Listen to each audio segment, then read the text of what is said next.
This year, I grew and monetized 3 YouTube channels, but I made some big mistakes along the way that you can avoid. So in this video, I'll share what I got wrong in my strategy, a framework for what gear to use when you're getting started, and why and how to think long-term about YouTube. Until recently, my strategy on YouTube was quantity over quality. And this served a purpose. I got tons of reps to get better at making videos.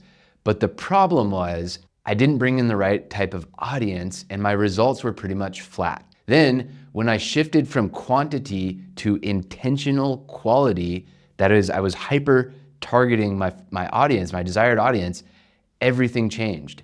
Now I make one video, put maybe 5 times more effort into it, but I see 10 times the results in terms of what actually matters, which for me is traffic to my website and ultimately sales of my products. So I want to correct the advice I've given before on this channel. I still think there is tons of value in quantity, but mostly in the beginning. Let's call it your first 25 videos. Your first 25 videos are about learning the ropes, not perfection. During that period, during those first 25 videos, lower the bar for yourself. You're just figuring out how to use the equipment, how to make a decent edit, and how to publish your videos to YouTube. You are a beginner, so it's not going to be perfect. It's better to publish, start seeing some feedback roll in, and learn as you go. And this period of time, your first 25 videos, is the perfect time to experiment because your audience is the smallest it'll ever be. So just get started. Once you've got those first 25 videos under your belt, it's time to focus on keeping things simple. A few years ago, I was living on the tropical island of Okinawa in Japan. Okinawa is known for its world-class scuba diving, and I was getting super into it. So what did I do? I did what every short-sighted beginner does, and I went out and dropped over $3,000 on a bunch of brand new gear. I ended up diving less when I had all of my own gear because now when I wanted to travel to another destination, I had to haul all that gear with me, so it was easier to just stay at home.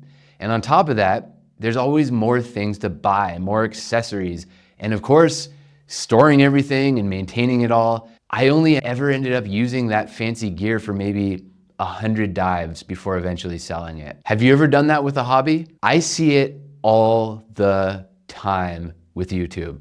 People want to get started on YouTube, so what do? They go out and buy the most expensive camera, the fanciest microphone. They remodel their entire home office into the perfect YouTube studio. And while they're worried about all that, you know what they aren't doing? They aren't making videos. Just like buying diving gear that never gets used, investing in the high-end YouTube gear too early will actually hold you back. Simplicity fuels action. So start simple and start now.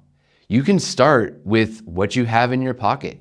Use your smartphone as your camera, and then when you feel like you've mastered that or that the quality isn't high enough, then and only then worry about getting the fancier gear. And when it comes to editing software, you don't need 15 different fancy tools and a bunch of subscriptions that you're gonna forget about and never use again.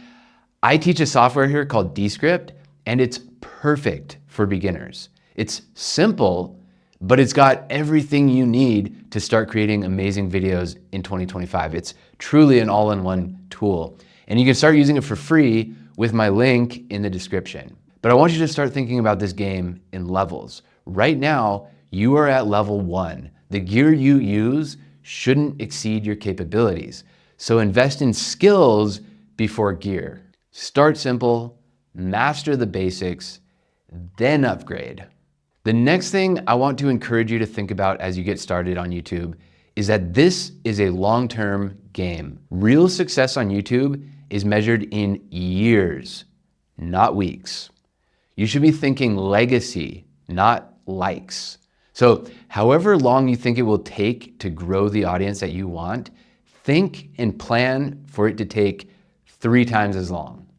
Yes, you can go viral in your very first video if you're going out and pulling pranks on old ladies or doing something crazy. It's not hard to get views by shocking people or making exaggerated claims in some way.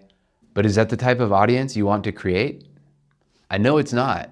Make videos because you enjoy it and because you want to help people. That is the only way this journey can be sustainable for anyone. And along with that, don't obsess over the metrics. I fall into this trap all the time of checking my YouTube analytics way too often. And it can encourage short-term thinking because if one video isn't performing well, I start thinking maybe my audience didn't like it, or maybe I need to change the thumbnail and title. But I've had several videos where a year after I post them, they start getting 500 or 700 views per day.